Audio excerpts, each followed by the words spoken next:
जय हिंद दोस्तों, कैसे हो आप सभी लोग। उम्मीद है मस्त और बिंदास होंगे और अपनी पढ़ाई को जबरदस्त तरीके से कर रहे होंगे। अपना ज्योमेट्री का टॉपिक चला है। ज्योमेट्री में जो क्वाड्रिलेटरल से रिलेटेड जो पांचवा कॉन्सेप्ट है अपना ट्रेपेजियम। ट्रेपेजियम में मैंने लास्ट के सेशन में आपको एक इंपॉर्टेंट कॉन्सेप्ट बताया था कि अगर आप ट्रेपेजियम की जो अनपैरेलल लाइन है यानी कि जो असमांतर रेखाएं हैं, अगर आप उनके मिड पॉइंटों से होकर कोई लाइन खींचते हो तो वो क्या होती है, आपकी जो आपकी पैरेलल लाइन होती है उसके समांतर हो जाती है। और आपको इस पैरेलल लाइन की जो डिस्टेंस है उसको कैसे फाइंड करना है, मैंने दो तरीकों से आपको समझाने की कोशिश की थी। पहले मैंने एक बेसिक कॉन्सेप्ट बताया था, उसके बाद जो एडवांस लेवल पर जो आपके एग्जाम में पूछा जाता है उस कॉन्सेप्ट को भी मैंने बहुत अच्छे से आपको एक्सप्लेन किया था और उसका आपको प्रूफ भी बताया था। तो उम्मीद है आप सभी लोगों ने इस कॉन्सेप्ट को बहुत अच्छे से क्या किया होगा, नोट किया होगा, इसका रिवीजन किया होगा और आपको जो मैंने सारे क्वेश्चन प्रैक्टिस करवाए थे इन सभी क्वेश्चनों को बहुत अच्छे से आपने प्रैक्टिस करने की कोशिश जरूर की होगी। क्योंकि आप कॉन्सेप्ट को सीखो, कॉन्सेप्ट का रिवीजन करो, उसके बाद आप उस पर किस तरीके की लैंग्वेज के क्वेश्चन आपके एग्जाम्स में पूछे गए हैं लास्ट ईयर के एग्जाम्स में और आगे कैसे क्वेश्चन आ रहे हैं, ऐसे हर एक क्वेश्चन की अगर आप पहले से प्रैक्टिस करके जाते हो तो जब भी आप किसी भी एग्जाम में बैठोगे तो आपको जब क्वेश्चन आपके सामने होगा तो आप उस तरीके के क्वेश्चन की बहुत पहले प्रैक्टिस कर चुके होंगे। तो आप उस क्वेश्चन को देखोगे और आप देखते ही उस क्वेश्चन के अंदर के कॉन्सेप्ट को सेकंडों में ऑब्जर्व करोगे और अपने क्वेश्चन का आंसर सेकंडों में ही फाइंड कर लोगे। लेकिन अगर आपने उस लैंग्वेज के क्वेश्चन, उस डाटा की कैलकुलेशन के साथ वाले जो क्वेश्चन है, जो आपने कॉन्सेप्ट सीखा है, अगर उन कॉन्सेप्टों पर आपने प्रीवियस ईयर के एग्जाम्स के क्वेश्चनों की प्रैक्टिस नहीं की है तो आपको बिल्कुल भी पता नहीं चलेगा, बिल्कुल भी आपका एक्सपीरियंस ऐसे नहीं होगा कि एग्जाम में कैसे क्वेश्चन आएंगे। तो अगर आपको खुद में ऐसे ऑब्जर्व करना है कि एग्जाम में क्वेश्चन कैसे आते हैं, आपको उन क्वेश्चनों को कैसे बहुत अच्छे से सिलेक्ट करते हुए उनको कैसे सॉल्व करना है, ये सारी की सारी बेस्ट अप्रोच कैसे आपके अंदर डेवलप हो, उसके लिए सबसे पहले जो इम्पोर्टेंट चीज है वो है कि आपको कॉन्सेप्ट पता हो। फिर उसके बाद नेक्स्ट लेवल पर जो वेरी इंपॉर्टेंट चीज है कि आप उस कॉन्सेप्ट पर हर एक टाइप की लैंग्वेज, हर एक टाइप के डाटा के साथ बहुत अच्छे से प्रैक्टिस करके जाओ। तो जैसे ही आप एग्जाम में जाओगे आप क्वेश्चन के टाइप को देखोगे, क्योंकि आपको पता है कि एक कॉन्सेप्ट से 8 से 10 टाइप की लैंग्वेज के क्वेश्चन क्रिएट किए जा सकते हैं मैक्सिमम, और आपने वो सारे के सारे क्या कर लिए, प्रैक्टिस कर लिए। तो एग्जामिनर की क्षमता नहीं है कि अब वो इससे बाहर कोई टाइप क्रिएट कर दे, क्योंकि उसके ऊपर भी एक पाबंदी होती है कि उसको ऐसे ही क्वेश्चन सिलेक्ट करने होते हैं जो विद इन टाइम के अंदर सॉल्व करना पॉसिबल हो। तो आपको बहुत अच्छे से अगर सिलेक्शन लेना है, एक रैंक के साथ आपको सिलेक्ट होना है, तो उसके लिए सबसे ज्यादा इंपॉर्टेंट चीज हो गई है कि आप कॉन्सेप्ट को सीखो और उस पर क्वेश्चनों की प्रैक्टिस करो। इतना सा आपको एफर्ट डालना है, इसी एफर्ट्स के साथ आपको मेहनत करनी है, प्रैक्टिस करनी है और पेशेंस रखना है, आपका सिलेक्शन 100% होगा। ना तो कोई एक्स्ट्रा स्ट्रेटजी आपको फॉलो करना है, ना ही आपको ज्यादा नोट्स फॉलो करना है, ना ही आपको कोई एडवांस बुक फॉलो करना है। आपको जो मैं कंटेंट प्रोवाइड करवा रहा हूं इसी कंटेंट को मल्टीपल टाइम क्या करना है, प्रैक्टिस करना है, रिवाइज करना है, इसी से आपका 100% कंप्लीट हो जाएगा। क्लियर है? तो आइए आज के सेशन को स्टार्ट करते हैं। अगर कोई नया होगा तो उससे गुजारिश है, रिक्वेस्ट करेंगे कि वो लास्ट के हर एक सेशन को कंप्लीट कर ले। बहुत शानदार तरीके से मैंने हर एक कॉन्सेप्ट को बहुत अच्छे से समझाया है, बिल्कुल सिंपल तरीके से। हर एक कॉन्सेप्ट का मैंने प्रूफ भी बताया है, हर एक कॉन्सेप्ट का डायग्राम भी बताया है। ज्योमेट्री जो सबसे टफ टॉपिक माना जाता है, हर एक स्टूडेंट को कठिन लगता है, उसको मैंने इतने आसान तरीके से समझाया है कि आप अगर बहुत अच्छे से क्वेश्चन को और कॉन्सेप्ट को देखते हो तो आप हर एक क्वेश्चन को, आपसे किसी भी टाइप का क्वेश्चन पूछ लिया जाए, आप आसान तरीके से उसको सॉल्व करोगे और 2 से 3 सेकंड में ही आप हर एक क्वेश्चन का, चाहे वो लेंथी हो चाहे वो छोटा हो, आप हर एक क्वेश्चन का आंसर विद इन टाइम में फाइंड कर लेते हो। बहुत सारे क्वेश्चन अभी तक हो चुके हैं। जो ज्योमेट्री है उसका लास्ट फेज चल रहा है, यानी कि आपके जितने भी टाइप बनते हैं हर एक टाइप कंप्लीट होने वाला है। केवल एक टॉपिक बचा है, सर्कल। ट्रेपेजियम के बाद अपन को सर्कल स्टार्ट करना है और सर्कल को बहुत अच्छे से पढ़ना है, क्योंकि सर्कल से ज्यादातर हर एक एग्जाम में क्वेश्चन पूछे जाते हैं। तो अपना ज्योमेट्री कंप्लीट होने वाला है, तो आप पूरा जो ज्योमेट्री मैंने बताया है बिल्कुल बेसिक से आप उसको देखें, हर एक सेशन को कंप्लीट करें। सेशन की जो लेंथ है, जो ड्यूरेशन है, वो टाइम की ड्यूरेशन है बहुत छोटी रखी गई है। आपको आधे घंटे या पौन घंटे के ही आपको हर एक सेशन को किया गया है, जिससे आपको बोरियत ना हो। आप हर एक सेशन के अंदर 2 से 4 या 4 से 6 कॉन्सेप्ट सीखो, उन पर क्वेश्चनों की प्रैक्टिस करो, फिर नेक्स्ट सेशन को खोलो, उसमें भी 2 से 4 कॉन्सेप्टों को सीखो, उसके बाद क्या करो, क्वेश्चनों की प्रैक्टिस करो। ऐसे आपका रिदम भी बना रहेगा और आप बहुत अच्छे से हर एक सेशन को कंप्लीट भी कर लोगे। ठीक है, तो उम्मीद है आपको समझ में आ गया होगा कि सिलेबस को कैसे पूरा करना है। तो पहले तो अपना जो काम है उसको मैं एक बार बताने की कोशिश करूंगा कि आपका जो आज का वर्क होगा वो क्या होगा। मैंने आपको सेंटर्स की डेफिनेशन, जो लास्ट का सेशन हुआ था, जो ट्रायंगल के सेंटर्स होते हैं,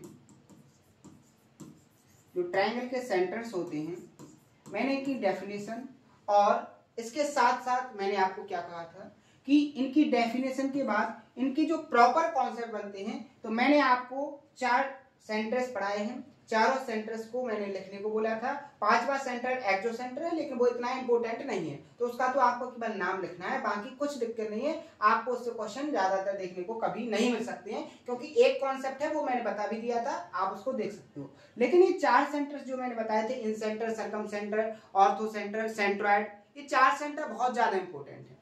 इन चारों सेंटर्स का मैंने बोला था कि आपको रिवीजन करना है, उनकी डेफिनेशन को लिखना है, फिर आपको क्या करना है, प्रॉपर इन सेंटर। तो मैंने आपको कल के जो होमवर्क में काम दिया था वो इन सेंटर दिया था। क्या दिया था? इन सेंटर, यानी कि अंतर केंद्र। क्लियर है? आज के जो आपका वर्क होगा आज के सेशन का, वो क्या होगा आपका सर्कम सेंटर।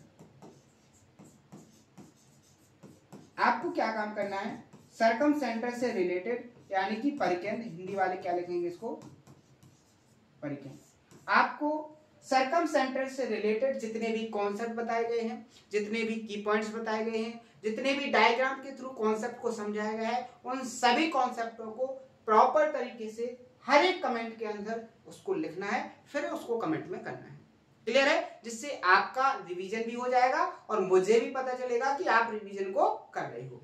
और तीसरा जो बेनिफिट होगा, जो आपसे अब इस चैनल से नए स्टूडेंट जुड़ेंगे, वो आपके कमेंट के थ्रू देखेंगे कि कौन कौन से कॉन्सेप्टों को कंप्लीट करवाया गया है सेशन के अंदर, तो वो उन कमेंट के थ्रू भी उसको क्या कर सकते हैं, कंप्लीट कर सकते हैं। यानी कि कम टाइम में हर एक स्टूडेंट उन कमेंट के थ्रू क्या कर सकता है, रिवीजन कर सकता है। तो ये बहुत अच्छा अप्रोच है, बहुत अच्छी टेक्निक मैंने आपके लिए दी है कि आप हर एक दिन एक प्रॉपर टॉपिक का रिवीजन करो, उस प्रॉपर टॉपिक का रिवीजन करके उसको कमेंट में डालो, जिससे हर एक स्टूडेंट के नोट्स बनाने का तरीका भी आ जाएगा कि हमें नोट्स कैसे बनाना है, और उसको रिवाइज करने में भी सहूलियत हो जाएगी। क्लियर है? उम्मीद है समझ में आ गया होगा। आज का सेशन स्टार्ट करते हैं।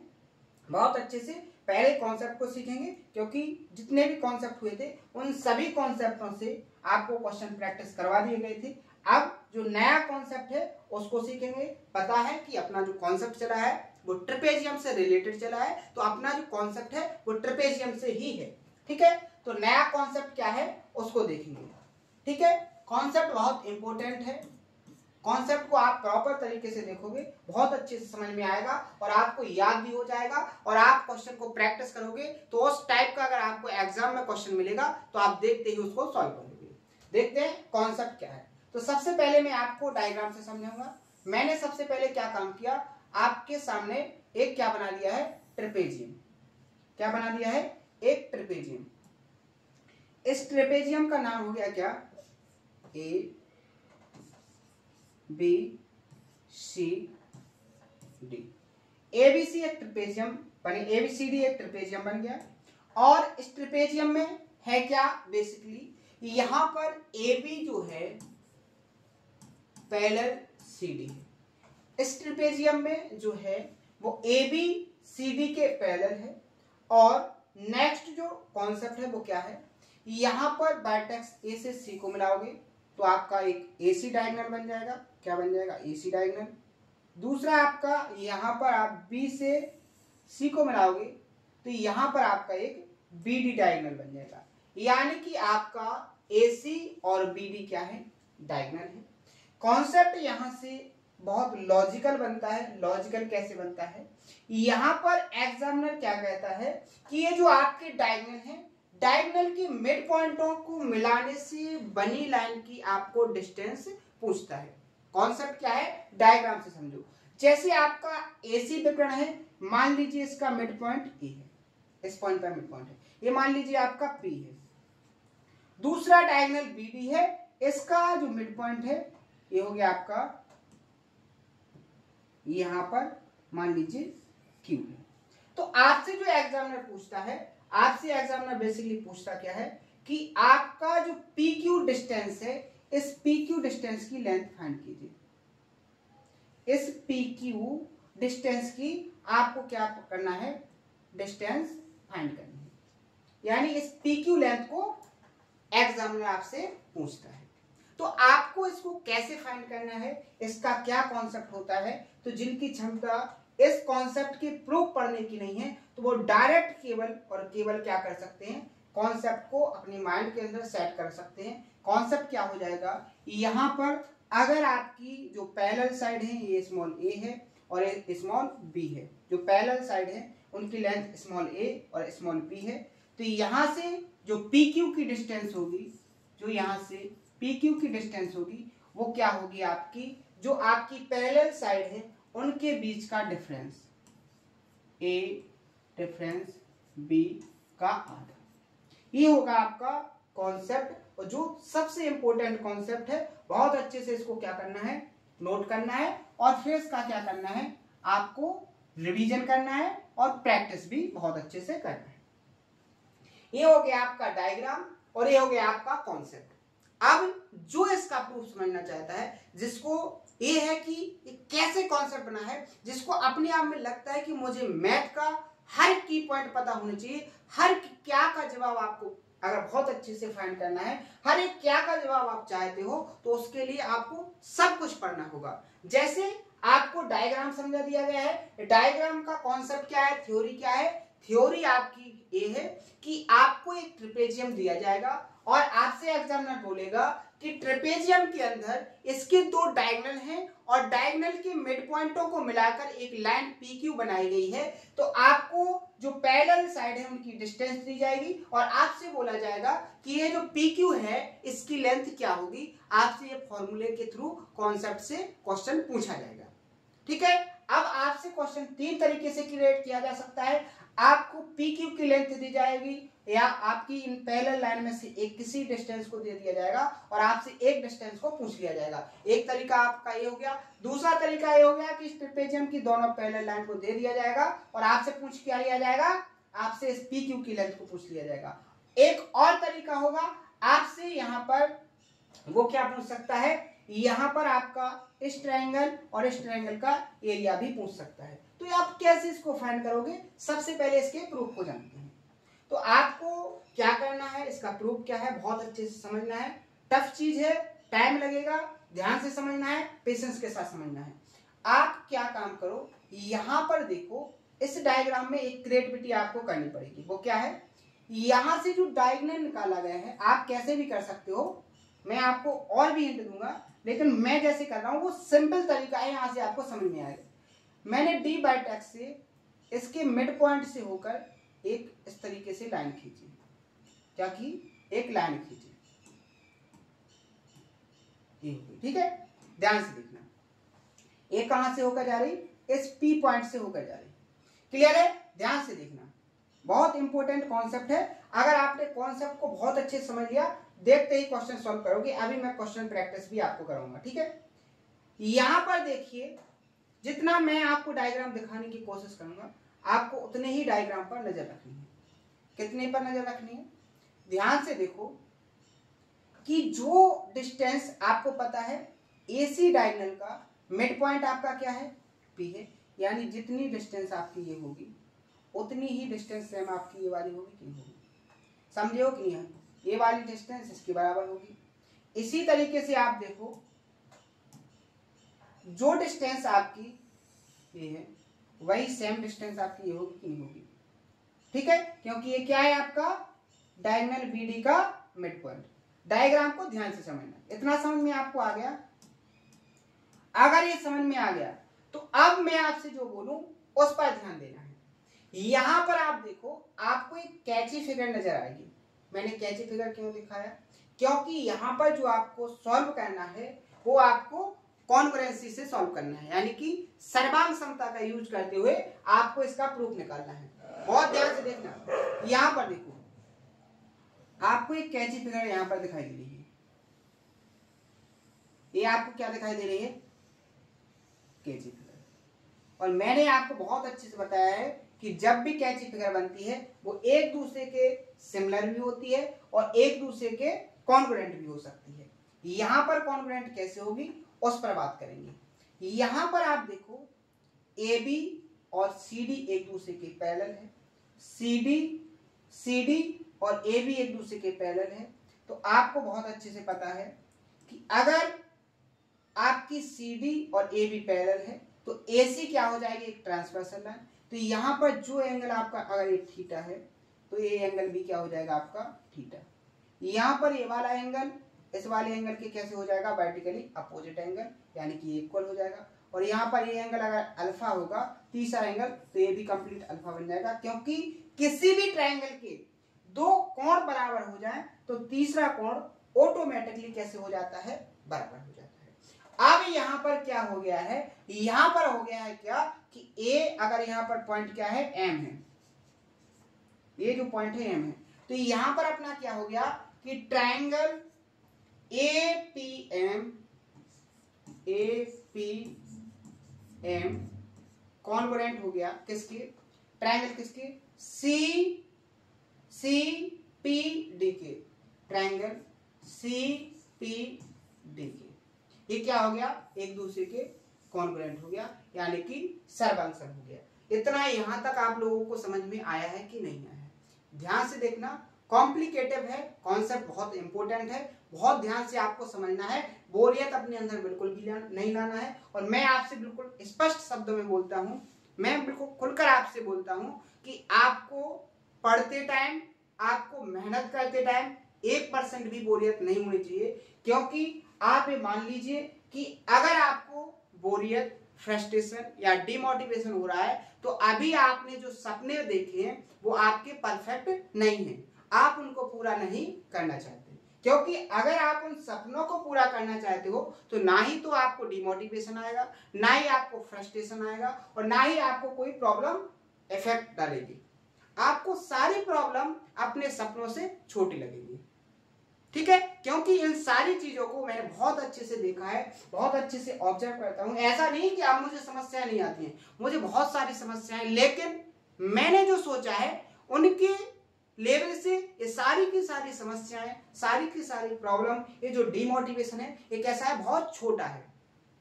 जो मैंने करने का सोचा है उससे जो मुझे डिमोटिवेशन है, जो मुझे फ्रस्ट्रेशन है, जो मुझे समस्याएं हैं, वो बहुत छोटी हैं। तो मैं अपने आप उनको क्या कर देता हूं? इग्नोर कर देता हूं। उनको बहुत आसान तरीके से सॉल्व करते हुए आगे बढ़ रहा हूं।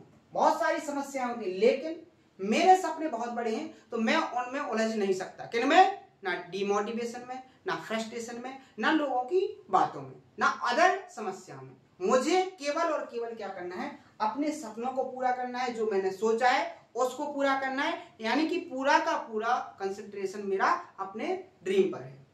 उसके लिए कितनी भी मेहनत हो जाए मैं उसको करने के लिए 100% तैयार हूं। और 100% तैयार होना ही नहीं, मैं 100% उसको कर भी रहा हूं। तो इसी तरीके से आपको भी क्या करना है?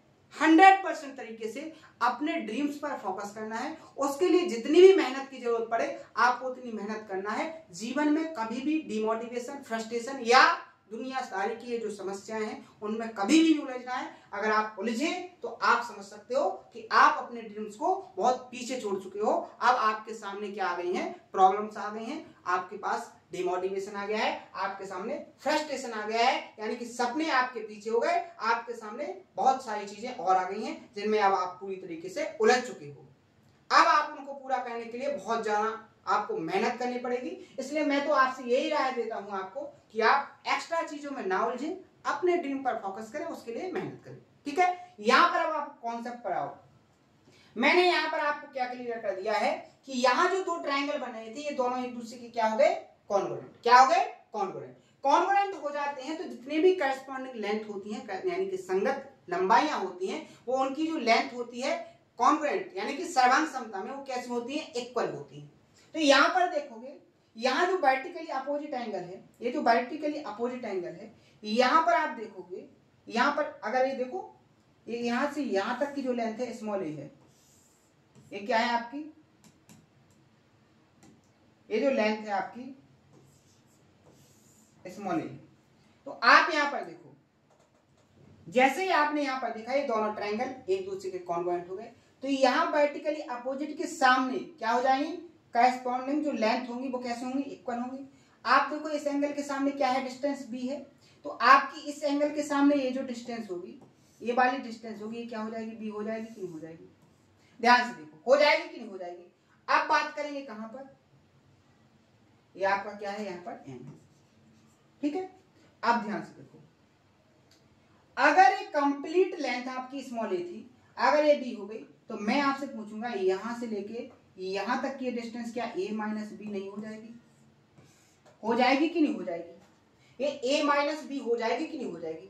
यहां आपको समझ में आया है कि नहीं आया, बहुत अच्छे से समझ में आ गया होगा क्योंकि बहुत आसान तरीके से मैंने इसको एक्सप्लेन किया है। अब देखो अब आपको कहां पर ध्यान देना है, अब आपको ध्यान देना है जहां मैं आपसे पूछूं वहां पर, कैसे, यहां देखो अब आपने जो कॉन्ग्रुएंट किया था उससे आपका काम पूरा हो गया है। अब आपको यहां पर ध्यान देना है कि डी एम का मिड पॉइंट क्या है, ए बी, और बी डी का मिड पॉइंट क्या है, क्यू। यहां पर आप अगर इस ट्रायंगल में देखेंगे, ध्यान से इस ट्रायंगल में देखेंगे तो आपको एक कॉन्सेप्ट पढ़ाया गया था ट्रायंगल के कॉन्सेप्ट में कि अगर आप ट्रायंगल की दो साइडों के मिड पॉइंट से होकर कोई लाइन खींचते हो तो इस लाइन और जो तीसरी लाइन है ट्रायंगल की, इनके बीच का जो रेशियो होता है वो क्या होता है, 1:2, यानी कि इसका रेशियो क्या होता है 1:2, 1:2। तो यहां पर आपको 2 यूनिट की वैल्यू कितनी दी गई है, यहां पर 2 यूनिट की वैल्यू दी गई है ए माइनस बी, क्या दिया है ए माइनस बी।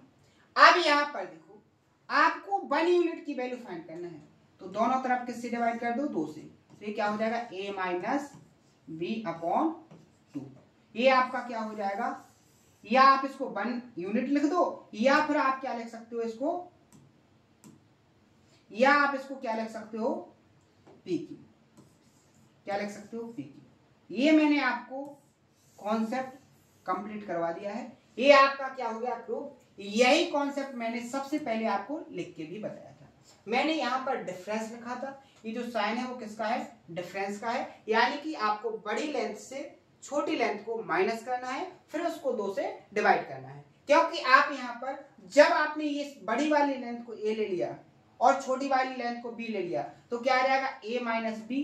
अगर आपने इस ए की जगह पर बी को रख दिया और यहाँ पर ए को रख दिया तो यहाँ पर आएगा बी माइनस ए। तो यहाँ पर आपको समझ में आ गया, मैंने ए डिफरेंस बी लिखा है तो आपको यहाँ पर बड़ी वाली डिस्टेंस से छोटी वाली डिस्टेंस को माइनस करना है। 1% आपको डाउट नहीं होगा, आपको हर एक डाउट क्लियर किया जाएगा।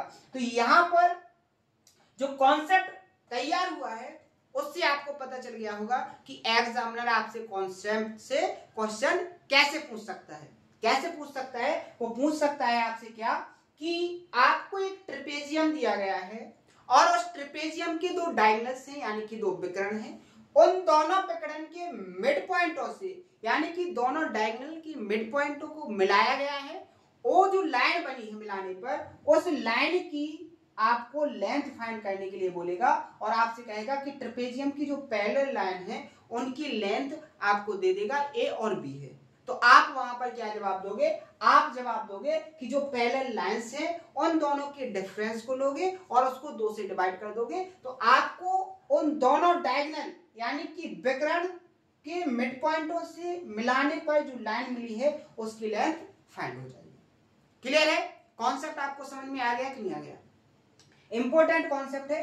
अब जैसे आप मान के चलो, आप पूछो कि सर आप क्या क्या कॉन्सेप्ट पढ़ा रहे हो, इन कॉन्सेप्टों का क्या हुआ, इन कॉन्सेप्टों से आपका सिलेक्शन होगा, एक जो स्टूडेंट है जिसको ये कॉन्सेप्ट नहीं पढ़ने हैं, जिसको ये कॉन्सेप्ट नहीं सीखने हैं, वो क्या काम करेगा, हर एक क्वेश्चन को बेसिक से करेगा, और बेसिक से अगर वो करेगा तो आप बहुत अच्छे से समझते हो कि उसका टाइम जाएगा। और अगर टाइम जाएगा तो जहां पर वो क्वेश्चन 100% अटेम्प्ट करने वाला था, वहां उसको आने के बावजूद भी वो कितने क्वेश्चन अटेम्प्ट कर पाएगा, 25% ही, यानी कि उसके एक चौथाई क्वेश्चन अटेम्प्ट होंगे कि नहीं होंगे। तो आप क्या करो, आपको आना ही सब कुछ नहीं है, आपको टाइम के अंदर सब कुछ आना बहुत जरूरी है। जब आपको समय के अंदर सब कुछ आएगा तभी आप बहुत अच्छे से स्कोर कर पाओगे, तभी आपका सिलेक्शन होगा। यहां पर आप देख रहे हो कि बहुत सारे कॉन्सेप्ट सिखाए जा रहे हैं, क्योंकि बहुत सारे आपके टाइप ही बनते हैं। जितने आपके टाइप्स बनेंगे उतने आपको कॉन्सेप्ट सीखने होंगे, उतनी आपको प्रैक्टिस करनी होगी। हर एक कॉन्सेप्ट को सीखना पड़ेगा, हर एक थ्योरम को सीखना पड़ेगा, तभी आप परफेक्ट तरीके से मजबूत होंगे। क्लियर है, समझ में आ गया। अब देखते हैं इस पर क्वेश्चन एग्जाम में कैसे आया था, क्वेश्चन एग्जाम में कैसे पूछा था। अब आप देखो, इस क्वेश्चन में आपको डायग्राम बनाने की भी जरूरत नहीं होगी, क्योंकि देखो यहां पर आपने कॉन्सेप्ट समझा है। अब क्वेश्चन क्या पूछा है उसको देखो। यहां पर बोला गया है कि इन ए ट्रेपेजियम एबीसीडी, एक ट्रेपेजियम एबीसीडी है, डीसी पैरेलल एबी, एक डीसी है साइड जो एबी के पैरेलल है, और आपको एबी की लेंथ 12 सेंटीमीटर, डीसी की लेंथ 7.2 सेंटीमीटर, और आपसे बोला गया है कि what is the length of the line segment joining the mid points of its diagonals, यानी कि जो डायगोनल्स के मिड पॉइंटों से मिलाई गई जो लाइन है, जो साइड से, उसकी लाइन सेगमेंट की आपको क्या फाइंड करनी है, लेंथ फाइंड करनी है। और आप यहां ध्यान से देखोगे जो आपको पैरेलल लाइन दी गई है कि डीसी पैरेलल एबी है, तो वहां पर आपको पैरेलल लाइन की डिस्टेंस भी दी गई है। तो यहां पर डायग्राम बनाने की जरूरत है क्या, बिल्कुल भी नहीं है। आप यहां पर देखोगे 12 और 7.2 का डिफरेंस कितना आ जाएगा, 4.8, इनका माइनस करोगे, आप इसको क्या कर दोगे, आधा। तो आपको जो लाइन सेगमेंट है उसकी डिस्टेंस कितनी निकल के आ जाएगी, 2.4। कितनी आ जाएगी, 2.4, यानी कि ऑप्शन नंबर सी यहां पर क्या हो जाएगा, करेक्ट आंसर। क्लियर है, समझ में आया। तो देखो कॉन्सेप्ट को आपने बहुत अच्छे से टाइम देके सीखा है।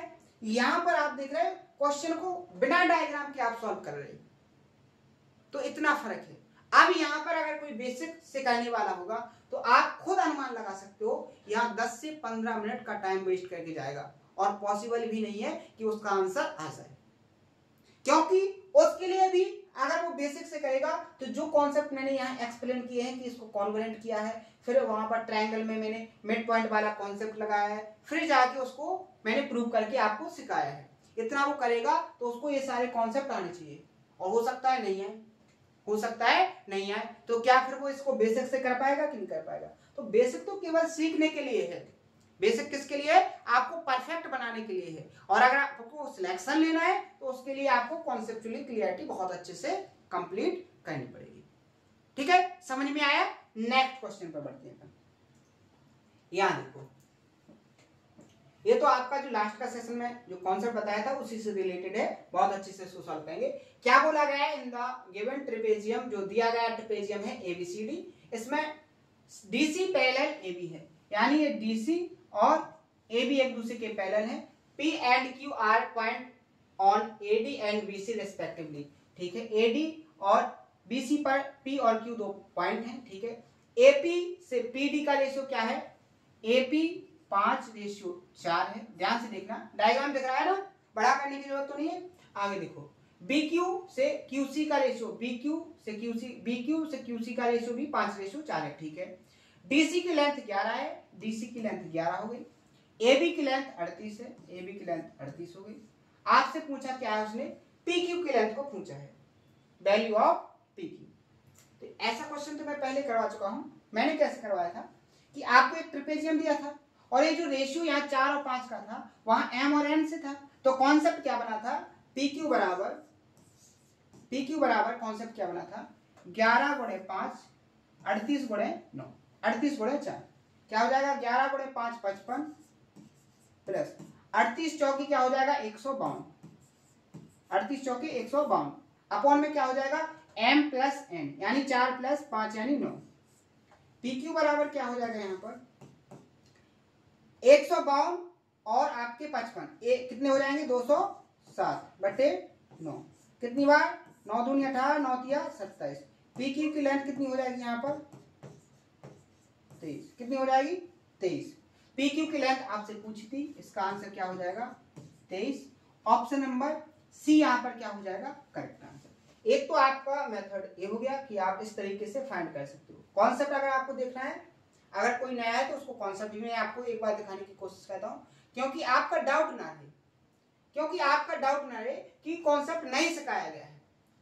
आपको कॉन्सेप्ट बहुत अच्छे से सिखाया गया है। देखो यही कॉन्सेप्ट है ना, यही डायग्राम है ना, वहां पर 5 और 4 के रेशियो में, यहाँ m और n के रेशियो में है, और आपको a और b दो पैरेलल साइड दी हैं। तो आपको देखो कॉन्सेप्ट सिखाया गया है, बस आपने सीखा नहीं है, आपने रिवीजन नहीं किया, तो उसमें आप कुछ होने वाला नहीं है। अगर आप चाहते हो कि आपको क्वेश्चन देखते ही उसका सॉल्यूशन मिल जाए, तो उसके लिए आपको कॉन्सेप्ट को सीखना होगा, उसका रिवीजन करना होगा, परफेक्ट तरीके से आपको कंप्लीट करना पड़ेगा, तभी आपको हर एक चीज कंप्लीट होगी। क्लियर है? ये मैंने आपको बता दी इसको सॉल्व करने की फर्स्ट मेथड। क्लियर है? अब आप यहां पर देखो इसकी सेकंड मेथड। इसकी सेकंड मेथड क्या है, ध्यान से देखो। आप जब ध्यान से देखोगे तो यहां से यहां तक आने पर कितने कदम चले उसमें 4, और यहां से यहां तक उसको चलने में कितने कदम चले 5। ठीक है, यानी कि रेशियो में बात करेंगे तो उसको 9 यूनिट चलना पड़ा। कितना चलना पड़ा 9 यूनिट।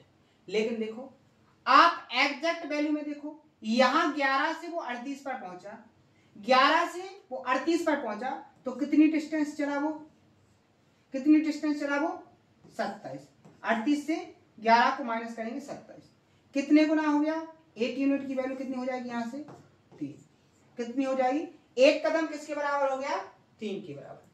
आप यहां पर देखो, आपको पी क्यू की लेंथ फाइंड करना है ना, पी क्यू की लेंथ आपको फाइंड करना है ना, तो यहां देखो अगर आप यहां तक की डिस्टेंस कितनी है 11, और यहां से यहां तक कितने कदम चले आप 4 कदम, एक कदम किसके बराबर है 3 के बराबर, तो 4 कदम आपके किसके बराबर हो जाएंगे 12 के।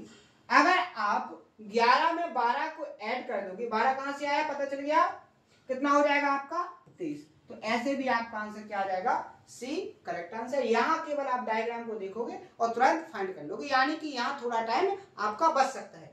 आप कुछ बोलेंगे ऐसे भी कर दो सर, कैसे, ऐसे कर दो ना, कि आप क्या काम करो कि आप इस तरफ से करो ना, तो आप इस तरफ से करके देख लेना, ये भी हो जाएगा क्लियर। क्योंकि आप यहां पर देखो, आप यहां पर देखो, यहां आप देखो टोटल यहां से यहां तक 9 यूनिट चले, 9 यूनिट चले, तो आपका 38 आ गया। अब यहां से रिवर्स यहां तक जाना है तो 5 यूनिट और चलना है, 5 यूनिट और चलना है ना, तो आपकी 1 यूनिट कितने के बराबर है 3 के बराबर, तो 5 यूनिट कितने के बराबर हो जाएगा 15 का।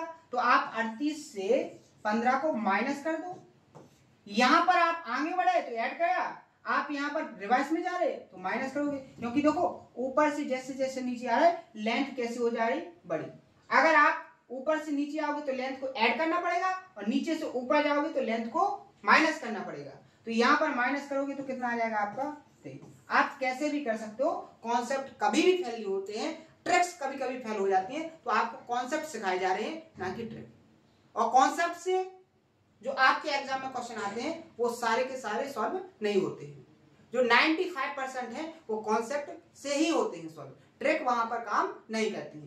ट्रिक तो केवल 3 से 5% के बीच ही काम करती है, कि आपसे 3 से 5% आपने ट्रिक का यूज करके अपने 3-4 क्वेश्चनों का जवाब दे दिया। लेकिन आपको वो भी जरूरी है, ट्रिक भी जरूरी है, लेकिन ट्रिक्स भी आपको सिखाई जा रही है कहां पर, शॉर्ट्स में। आपको शॉर्ट्स के थ्रू ट्रिक्स भी सिखाई जा रही, बेस्ट तरीके से सिखाई जा रही, तो आप शॉर्ट्स को भी देखें, उसमें आपको ट्रिक्स मिल जाएंगे। लेकिन यहाँ कॉन्सेप्ट से करना है, तो यहाँ आप कॉन्सेप्ट को कैसे भी यूज कर लो, कभी फेल नहीं होगा, आपका आंसर एक्यूरेट ही आएगा। कैसे भी कर लेना, कोई कंफ्यूजन नहीं होगी। क्लियर है? आंसर की दोनों मेथड आपको समझ में आ गई कि नहीं आ गई। नेक्स्ट क्वेश्चन, यहाँ देखो, नेक्स्ट क्वेश्चन में क्या बोला गया है, इन ए ट्रेपेजियम एबीसीडी, एक ट्रेपेजियम है ABCD, AB parallel CD. AB जो है वो किसके पैरेलल है, सीडी के। एबी की जो डिस्टेंस है वो 11 सेंटीमीटर है, सीडी की जो डिस्टेंस है वो 8 सेंटीमीटर है। E and F R the mid point of AD and BC। E और F AD और BC के मिड पॉइंट है। Find the ratio of area of quadrilateral EFCD and EFBA। बहुत ही आसान क्वेश्चन है, बेसिक क्वेश्चन है, लेकिन आपको डायग्राम और डाटा को डिनोट करने की अप्रोच पता है तभी। कैसे? यहां पर देखो, उसने कहा है कि एक ट्रेपेजियम है। क्वेश्चन में क्या बोला गया है कि एक ट्रेपेजियम है, तो आपने ट्रेपेजियम को बना दिया, आपने ट्रेपेजियम को बना दिया। ये ट्रेपेजियम हो गया आपका A B C D। ABCD क्या हो गया? एक ट्रेपेजियम हो गया। यहां पर उसने बोला है कि ABCD के पैरेलल है। AB की लेंथ आपको 11 दी गई है और CD की लेंथ आपको 8 दी गई है। आगे उसने बोला है कि AD और BC के मिड पॉइंट क्या है? E और F है। इसका मिड पॉइंट ये हो गया, ये मिड पॉइंट हो गया, और इसका मिड पॉइंट ये हो गया। ये आपका E हो गया और ये आपका F हो गया। अगर आप इसको मिलाओगे, अगर आप इसको मिलाओगे तो इस तरीके से ये लाइन हो जाएगी आपकी EF। क्या हो जाएगी? EF। क्या हो गई? EF। तो उसने आपसे पूछा क्या है?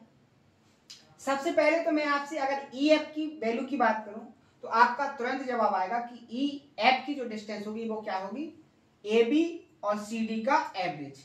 11 और 8 19, 19 का आधा क्या करोगे तो क्या आ जाएगा? 9.5। क्लियर है? अब एग्जामिनर ने आपसे पूछा क्या है उस पर बात करें। उसने पूछा है area, area quadrilateral EFBA EFCD EFCD ratio area EFBA EFBA इनका रेशियो उसने पूछा है। क्लियर? ठीक है। अब आप यहां ध्यान से देखो, उसने पूछा है ऊपर वाले, ये भी एक ट्रेपेजियम बन जाएगा, और नीचे वाला ये ट्रेपेजियम। ध्यान से देखो, अगर आपको मैं हाईलाइट करके दिखाऊं तो आपसे पूछा उसने जे ट्रेपेजियम और दूसरा कौन सा? ये वाला ट्रेपेजियम। इन दोनों ट्रेपेजियम का रेशियो उसने पूछा है। क्लियर है? अब ध्यान से देखो, ट्रेपेजियम का एरिया का रेशियो क्या होता है? एरिया का रेशियो मैंने आपको बताया है कि 1/2 पैरेलल लाइन का सम इनटू आपकी जो पैरेलल लाइन के बीच की डिस्टेंस है उसका इनटू। यहां आप ध्यान से देखो, यहां आप ध्यान से देखो, आपका जो ट्रेपेजियम EFCD है इसमें आपको दोनों साइड दी गई है पैरेलल, लेकिन यहां इनके बीच की डिस्टेंस क्या होगी? यहां से लेके ये जो डिस्टेंस होगी ये क्या होगी? ये क्या होगी आपकी? इसके बीच की डिस्टेंस मान लीजिए h है। क्या है? h है।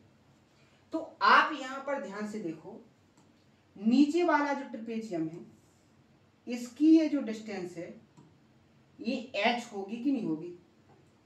ये भी आपकी h होगी कि नहीं होगी? आप बोलोगे कैसे सर? आप बोलोगे कैसे?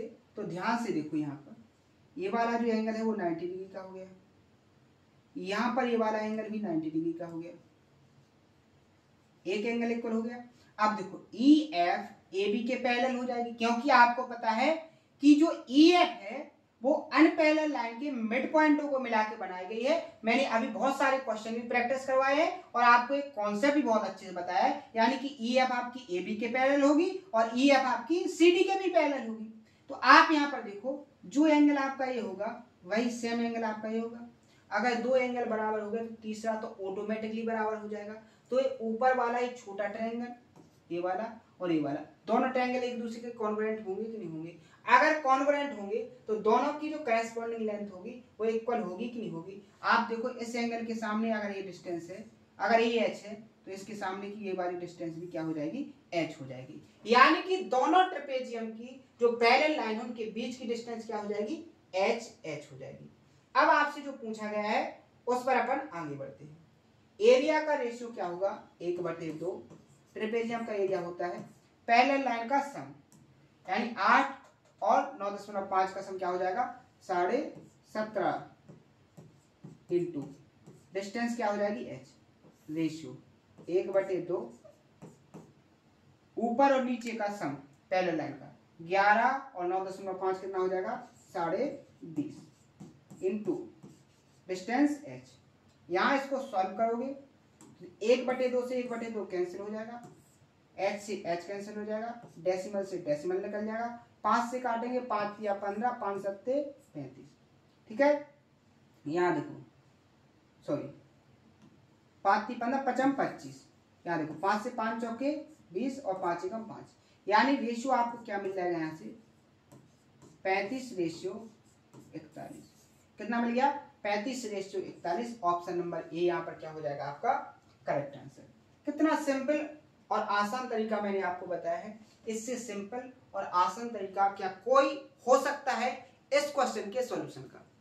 आपने इतने लेंथी क्वेश्चन को भी, इतने टिपिकल क्वेश्चन को भी बिल्कुल नॉर्मल तरीके से सॉल्व कर लिया, लेकिन इसके पीछे की मेहनत जो है वो बहुत ज्यादा है।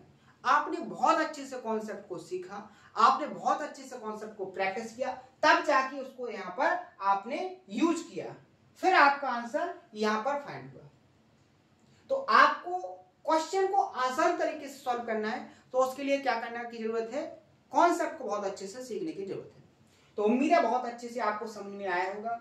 और आज के सेशन में मैंने आपको कॉन्सेप्ट सिखाया, कॉन्सेप्ट पर क्वेश्चनों की प्रैक्टिस, ये अपना डेली का रूटीन है कि मैं डेली आपको कॉन्सेप्ट सिखाता हूँ, कॉन्सेप्ट के बाद आपको क्वेश्चन प्रैक्टिस करवाता हूँ, और बेस्ट अप्रोच के साथ मैं हर एक क्वेश्चन को सॉल्व करवाने की कोशिश करता हूँ, और आपके अंदर वो सारी की सारी टेक्निक कि आपको क्वेश्चन के अंदर के कॉन्सेप्ट को कैसे ऑब्जर्व करना है, उनको कैसे सॉल्व करना है, डाटा को कैसे आसान तरीके से कैलकुलेट करना है, वो सारी अप्रोच बहुत आसान भाषा में आपको समझाने की कोशिश करता हूं।